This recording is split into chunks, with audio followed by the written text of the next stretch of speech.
Ladies and gentlemen, how you all doing? This is Conoric. I'm Ru, low, low, low.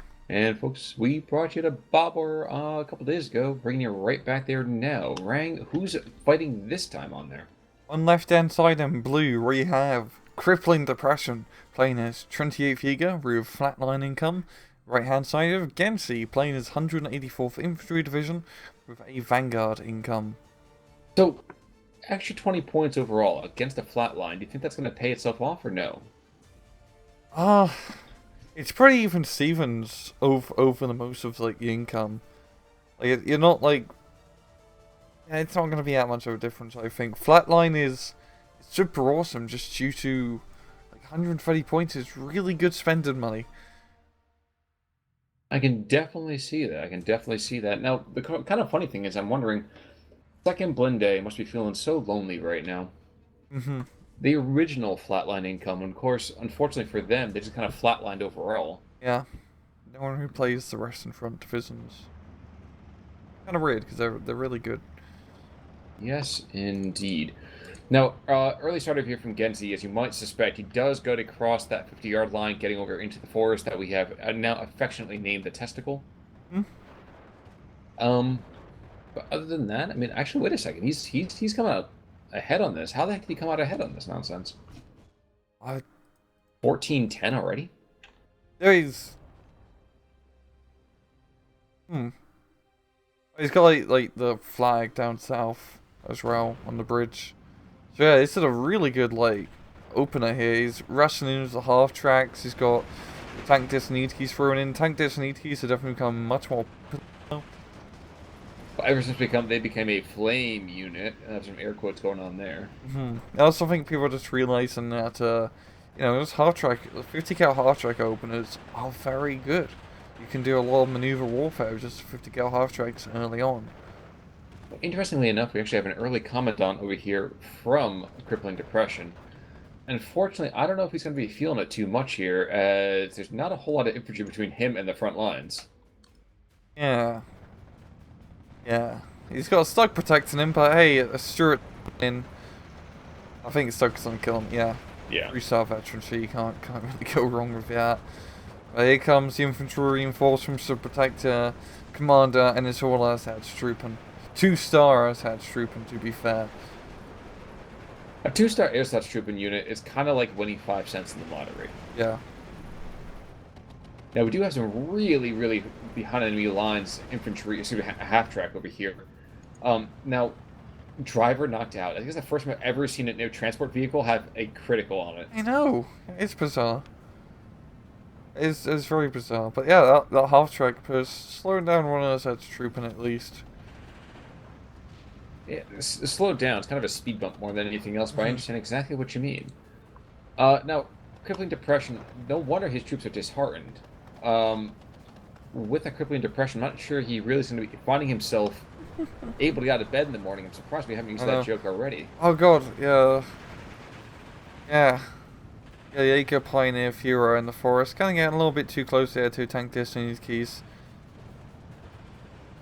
But, I'm sorry, I got distracted by the fact that there's a there's a General Lee on the field. oh yeah. Oh my gosh. This has been a real crazy 4-minute opener so far. A lot of stuff has been going on, and Gensei playing a slow infantry division is pushing really hard.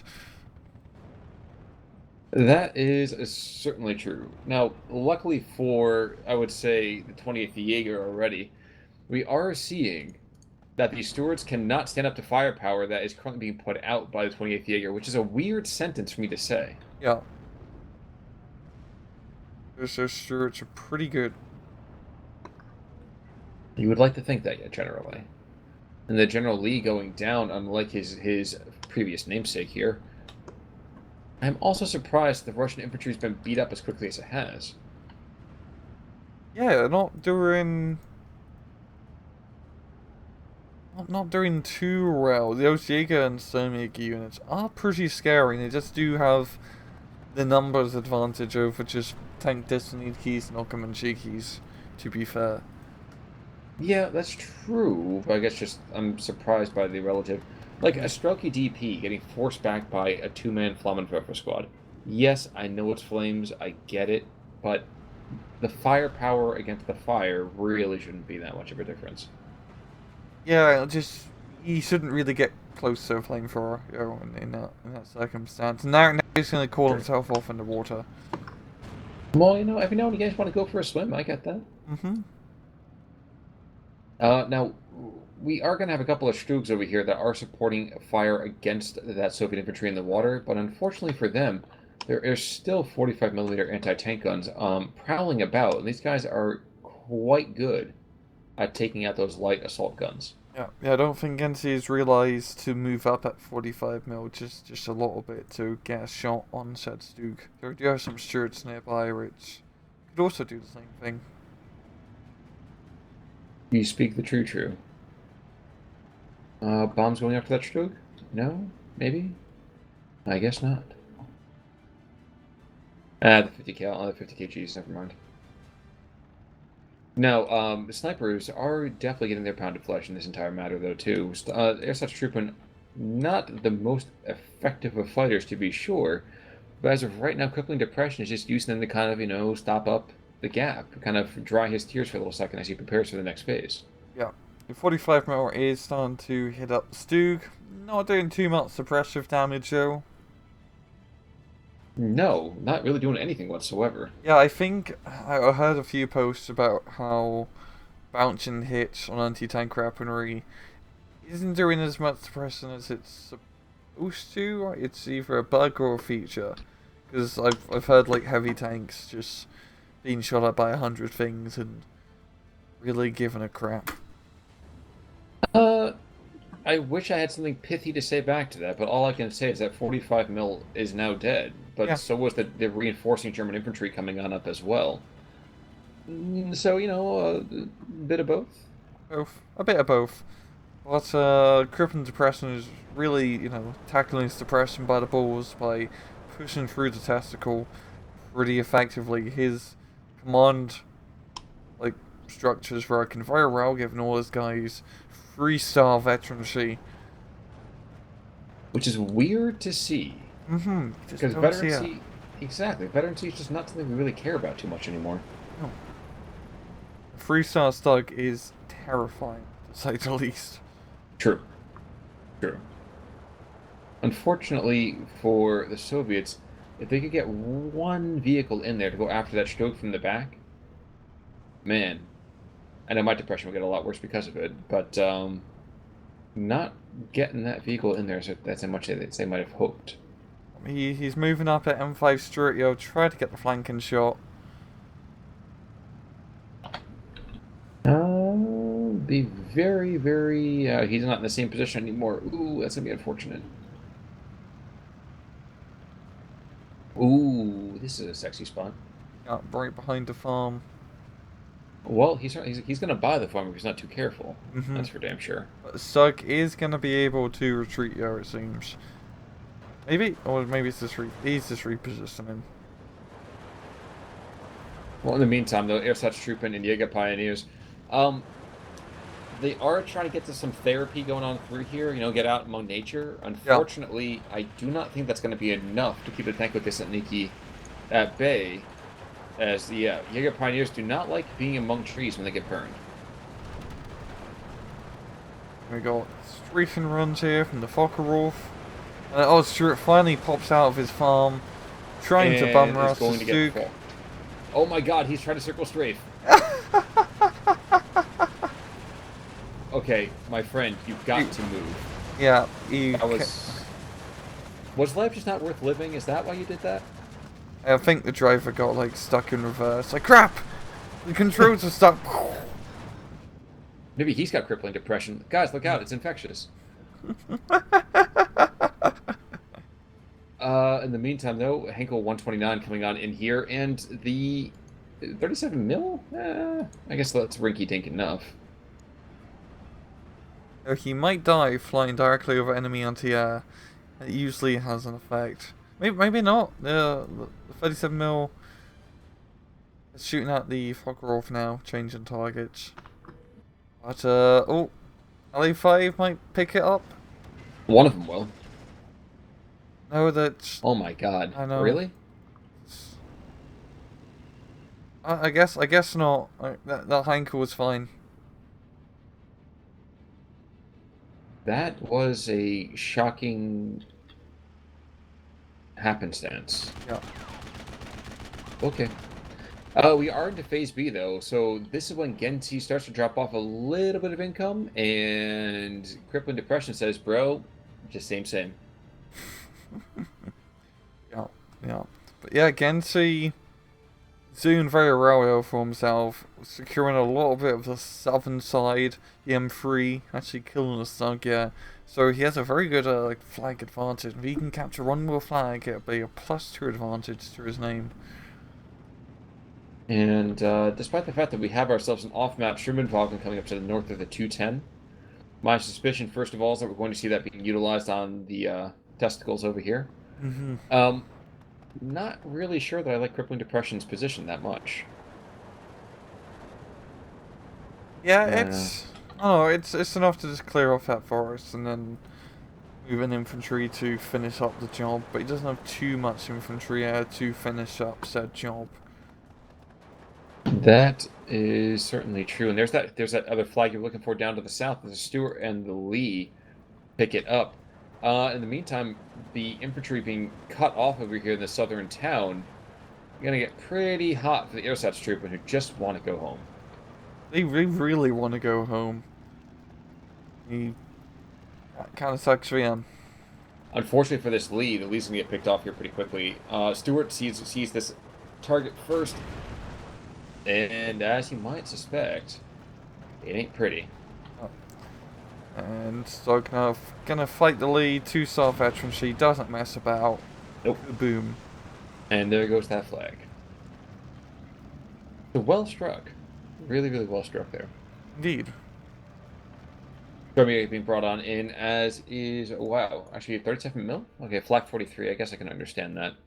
It has been really active overall from the Russians' side here. 45 mil, just to the north of Stog. Some flanking shots here. Loader killed. One more shot. It's up. Ooh, nope. Unlucky.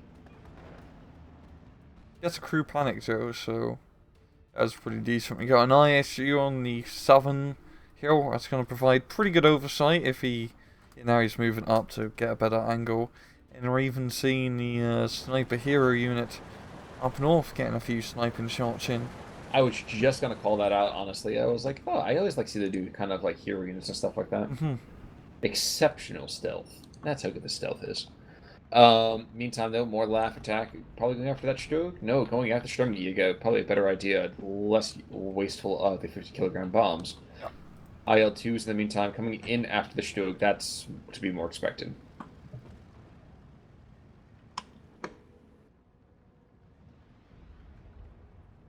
But after our praising of rocket attacks earlier in this week, we have seen a rather lackluster from rocket planes since then.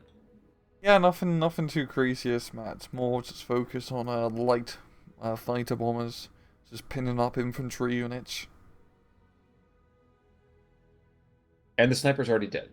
Yeah, that's such is the life of sniper teams. In Steel Division, that is. Yeah, I was going to say, I was trying to figure out what kind of snipers would get killed that quickly. Once you need to get very close. Yeah, it's being a sniper is pretty bad when you can't snipe anymore. When it's more like playing tap him on the shoulder. Yep. Like I said, the ISU 122. Curious to see how he actually is able to engage this Stug. It's creeping quite a bit here, and I don't know if the Stug knows that his death is coming ever closer. But it seems, at least for the time being, he will die another day. Yep, well, Hankel coming in, and I think he's going for ISU. Don't think he was the best penetration character. That's a really good penetration, so... Well, usually you get the freak out here. You're not going to go and kill from the front. Yep. Yeah, Dinky 37mm gun is like 140mm pen, so... It's something you don't want to get shot at, but out of ammo, he's buggering off. Probably a pretty wise decision there. Now, IL-2, he's come back in the other direction, so it feels like, okay, well, you know what? If you can't anti-tank, maybe I can anti-tank, and that'll be helpful.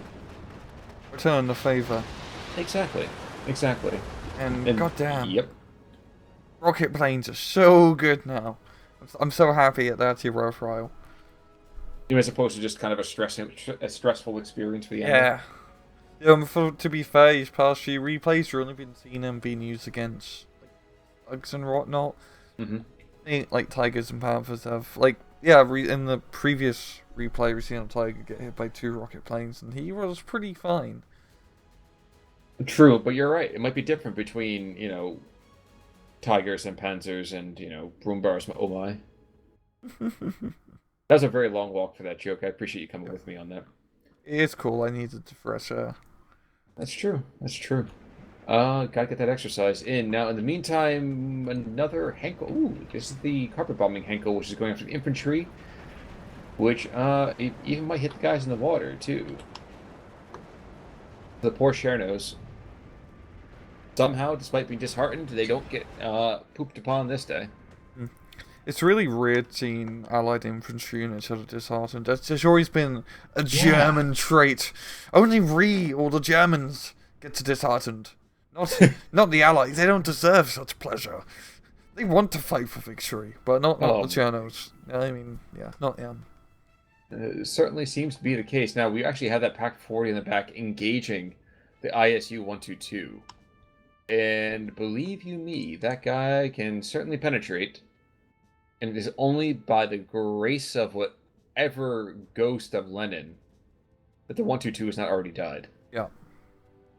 Now the Pack 40 is going to pay for it with a lot of bombs heading in his general direction from the air. And artillery. Yep. Hey, so actually, yeah. Whatever floats your boat. I was going to say, do we get one last spiteful shot to get a kill? No, we do not. Crippling is slowly pushing this back into his favour. I mean, the southern push is making a bit of headway, but Gensei is just holding him up. I mean, the northern side, Gensei still does have the flag under his control, so yeah. But we have a lot of Sturmjägers now up north, so maybe I can tip the balance. Now, interesting, we're seeing a lot of Chernos being brought on in by Gensei. Yeah, we are. Go for it, please. Yeah, they're just nice and cheap. Nice cheap spam. I wasn't sure if we're going to see kind of the bite and hold that we usually see so much from Axis divisions. Yeah, yeah. I feel like he's just throwing in like the spam infantry to hold the line, like you said, and then he's just got all this fire support like at ISU and the 76 mils on the hill. Just, then they had to do the major damage. Speaking of major damage, Heinz coming in. Will he get a kill? Will he make something go kaboom, kapow, kabed? Kabed? Kabed? Kadead? Oh! No. Oh, he does! Last shot! Will he pay for his heroics, though?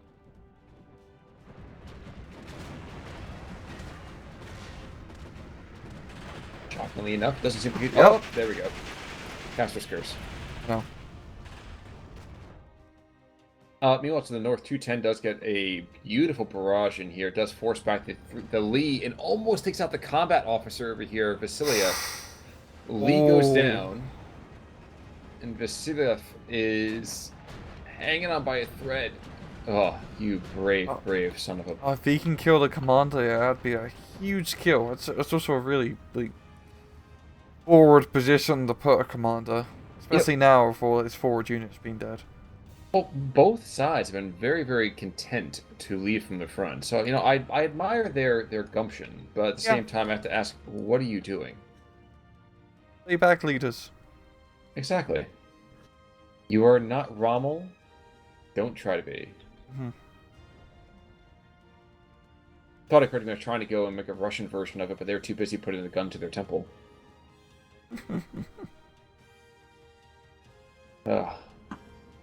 The Jaeger Pioneers charging across open ground after some of these tanks, like they sent Niki and some of these Komprotti. Very, very effective, but with the proviso that they're not going to make it across that bridge. I mean, good freaking luck on that one. All-out fire support coming down. They are pretty pinned, but 28th is holding really well. They're usually not Division Shield too often, as kind of considered not great, but the recent update has given them a few nice things in terms of balance, which I forgot, but I know they're pretty good. I think. Let's just go with it. But the Sturmjägers in the middle, or the testicle area, I should say, is making good progress. I think crippling depression is close in securing that area. It is helped by the fact that all the troops really standing against them anymore are just disheartened. So Yeah. I have MP44s, and you have, most of the guns. I know which one I'm taking every single time and twice on Saturday. Hmm. I'll even spot you 2 squads, and I'll still take you out. That's just very true. That's very true. But here is the moment of salvation, perhaps. The combat is still completely cut off. The Automatique is coming on in, desperately trying to shell the area.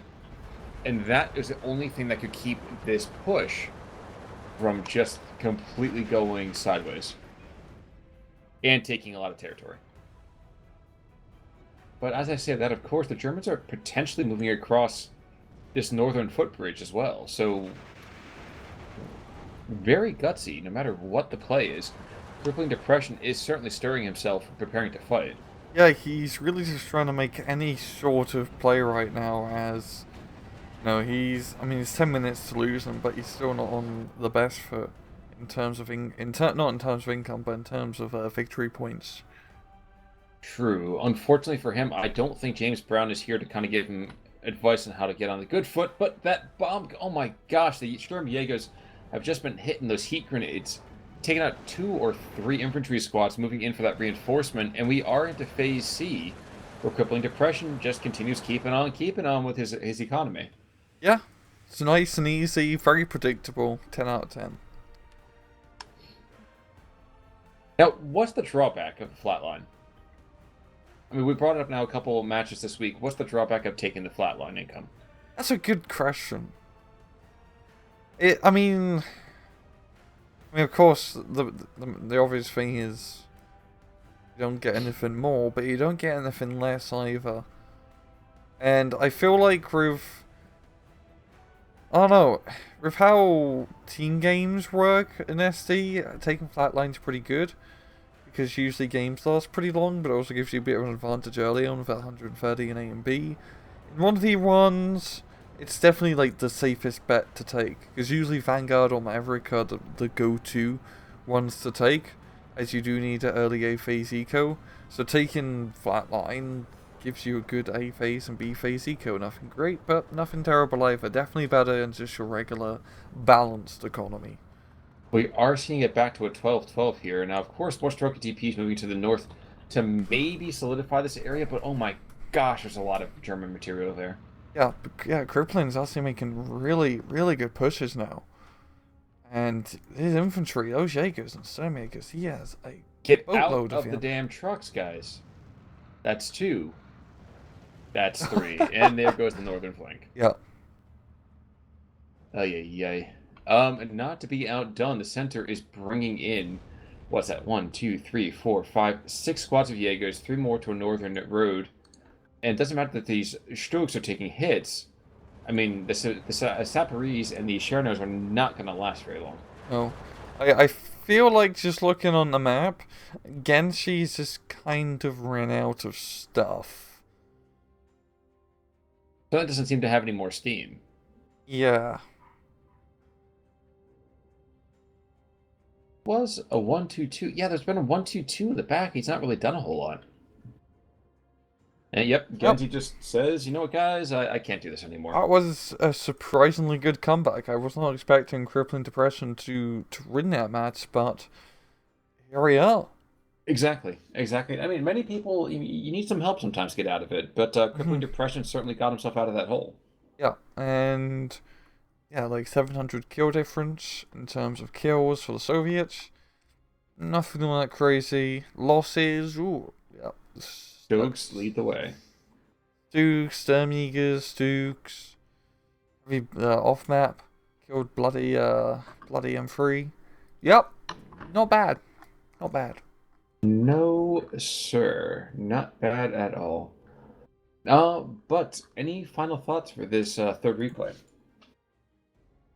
Considering that both of these replays, previous runs, have both been on bubble, these have been some of the best bubble map replays we've seen. As usually this is a pretty terrible map, but both sides are making it work and actually doing maneuver warfare a bit, which is nice.